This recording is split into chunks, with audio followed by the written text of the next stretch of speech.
Dudes on the internet be like, oh, if you go outside, there's nothing to eat out there. There's only meat to eat if you go out in the wild and you don't have grocery stores. There's no plants to eat, just walk outside. There's nothing to eat. Henry David Thoreau be like, it would appear that strawberries were much more abundant and large here before they were impoverished or cornered up by cultivation. Some, as he says, being 2 inches about, one may gather half a bushel in a forenoon. They are the first blush of a country, its morning red, a sort of ambrosial food which grows only on Olympian soil. Roger Williams says, one of the chiefest doctors of England was wont to say that God could have made, but God never did make a better berry. In some parts where the natives had planted, I have many times seen as many as would fill a good ship within a few miles' compass. The Indians bruise them in a mortar and mix them with meal and make strawberry bread, having no other food for many days.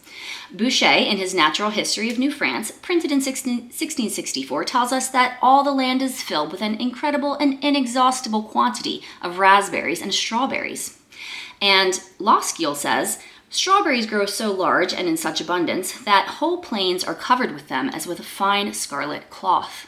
In the year 1808, a Mr. Peters, a Southerner, wrote to a Philadelphia society to confirm the statement that a tract of forest, containing some 800 acres somewhere in Virginia, as it appears, having been burned in the last century, strawberries came up profusely.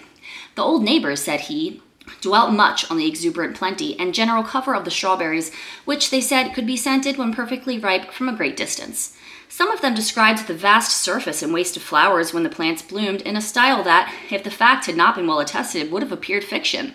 This inimitable gala dress of nature and the immense number of bees with their busy hum frequenting the blossoms and fruit, with the rugged and diversified mountains on the borders of the tract, would have furnished a scene of pastoral imagery for poetic description.